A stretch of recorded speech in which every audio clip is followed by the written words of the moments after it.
Blockbuster trades can be exceedingly dire for the NFL draft. It can make or break your team's entire season, but it could also be insanely beneficial.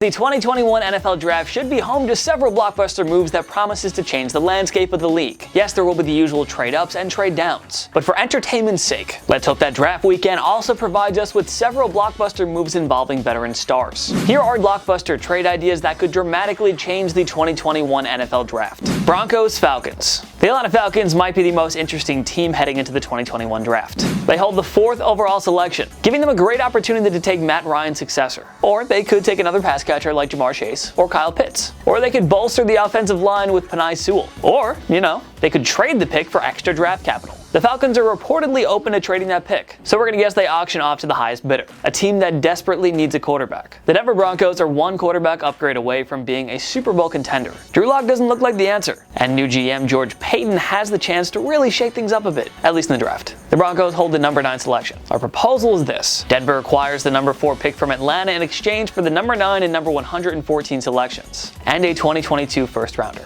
By moving up, the Broncos guarantee themselves a quarterback, be it Justin Fields, Mac Jones, or Trey Lance. For Atlanta, they get 2 additional picks to move back just 5 spots in a very deep draft. They now have the extra capital to help accelerate the rebuild. And with a new QB in place, the Broncos can finally look to snap a 6-year playoff drought. A guy like Fielder Jones could immediately take over the starting duties and give this team a new franchise star at the game's most important position. Patriots Panthers. Having traded for former New York Jets starter Sam Darnold, it's hard to envision the Carolina Panthers taking a quarterback with the number 8 selection. With several QB-needy teams drafting behind them, the Panthers should be open to trading that selection. The New England Patriots need a long-term starting quarterback. Cam Newton was brought back on a 1-year deal, but his age, injury history, and inconsistent production make him the only short-term starter here. Bill Belichick spent an insane amount of money in free agency with the clear goal of returning to Super Bowl contention. Now he just needs a long-term starting quarterback to complete the puzzle. When you look at all the scenarios, the Patriots feel like a perfect trade-up partner with Carolina. Chances are 4 of the top 5 QBs will be gone by the time the Panthers are on the clock. So it wouldn't be surprising if the Patriots traded up for that selection in order to guarantee themselves one of the prize quarterbacks from this year's class.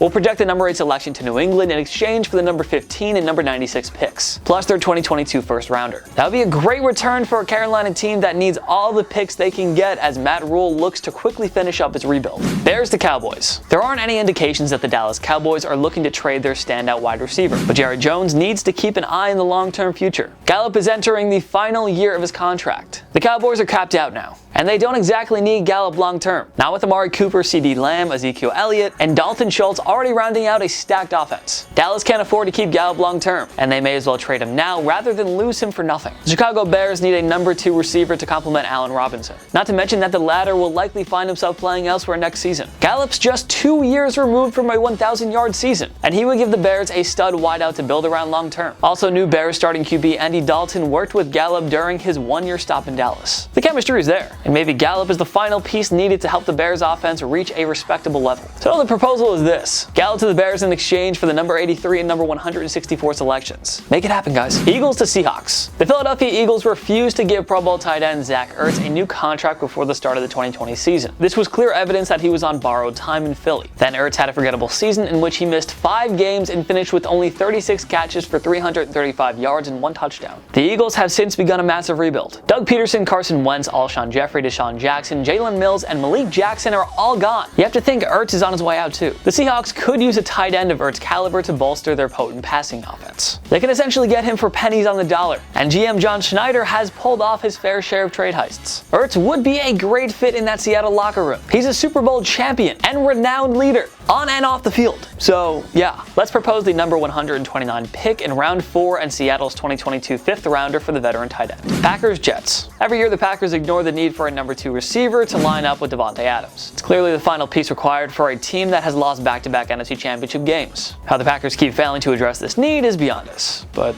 it might be between Rodgers and the coaching staff. I don't know, I'm just guessing, really. So for the sake of Adams and Aaron Rodgers, we asked this of the Green Bay front office: get another receiver, even if you have to trade up for it. Fortunately, this is a deep class of receivers. Green Bay is in good position to get one at number 29 overall, but we'd like to see them be a little more aggressive here. Be aggressive.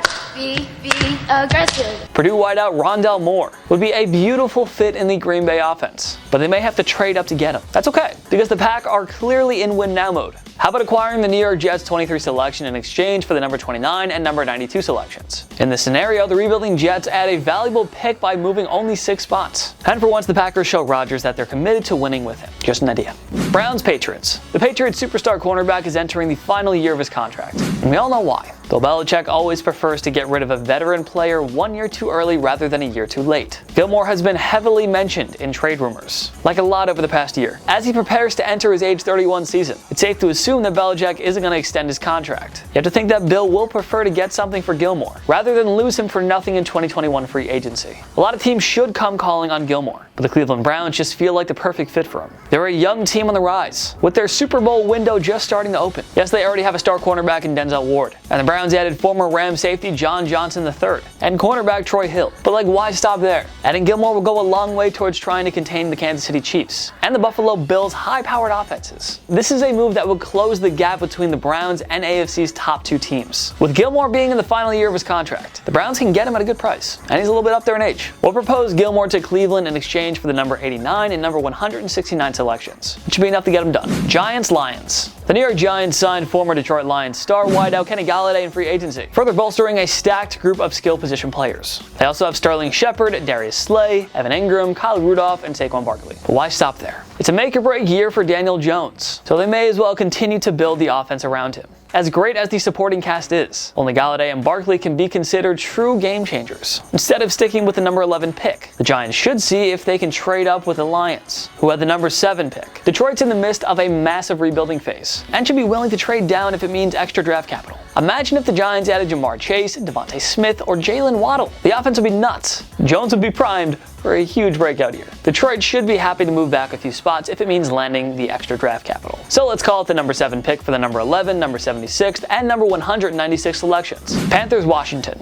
The Sam Darnold trade immediately made Teddy Bridgewater expendable in Carolina. Teams that miss out on a quarterback in round 1 should call the Panthers about Bridgewater. And it's hard to think of a better fit than the Washington football team. Washington won the NFC East division in 2020 despite using 3 different quarterbacks in the regular season. But hey, seeing Alex Smith succeed, that was really cool. But they also did use a 4th in the postseason. Yeah. Ryan Fitzpatrick is fun and all, but we know the guy is too inconsistent to be relied upon as a 16-game starter. Bridgewater, who helped Minnesota to an NFC North division title in 2015, had some good moments on a rebuilding Carolina team. He could flourish big time under Ron Rivera. Washington has a top 5 defense and a great set of skill position players. Terry McLaurin, Antonio Gibson, Logan Thomas, and Bridgewater's former Carolina teammate Curtis Samuel. All they need is above average play for a QB to contend for a Super Bowl, and Bridgewater can give them just that. Given his pricey contract, Bridgewater shouldn't cost much in a trade. If Washington wants him, they should be able to get Bridgewater for a mid-round pick. Maybe their 2021 4th-round selection at 124th overall. Patriots 49ers. If the Patriots don't get a quarterback in the 1st round, this would be the perfect backup plan. The 49ers won't really admit it, but Garoppolo is in the future. Can you say with certainty that Jimmy Garoppolo will be on the roster on Sunday? I can't guarantee that anybody in the world will be alive Sunday, so I can't guarantee who will be on our roster on Sunday.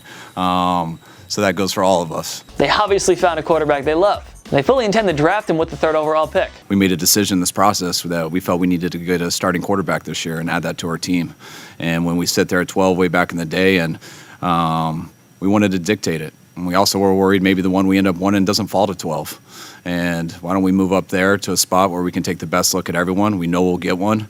And we'll get the one that, after putting in a lot of work and do everything, we feel we're going to get the one that's best for us. As for the Patriots, we all know how much Belichick admired Garoppolo. He wanted this guy to succeed Tom Brady. Here's the chance to circle back to that plan. We're all thinking it. The 49ers will likely take Mac Jones or Justin Fields at number 3, so they should be happy to get out of Garoppolo's pricey contract if they can. If New England doesn't use the number 96 selection to move up in the draft to take a quarterback, they should offer that pick straight up for Garoppolo. This would be a nice return for San Fran, considering that Garoppolo isn't their long-term guy anymore. And with that, the Patriots would have their new franchise quarterback. The guy Belichick wanted to build around some years earlier is suddenly back in Foxborough. Not a bad deal. What other blockbuster trades would you like to see in the 2021 NFL Draft? Join me in the comment section below. Make sure to follow myself and TPS on social media. We post great content all the time: Instagram, Twitter, TikTok, YouTube. We are on everything. Go subscribe, go follow, go do the whole thing. If you like this video, give it a like. It takes 1 click down below, that little thumbs up thing. It's crazy. Just give it a like. Please like it. Please don't dislike it. I'd really be upset if you did that. And of course, subscribe to TPS because we post videos every day. Every day is a new video.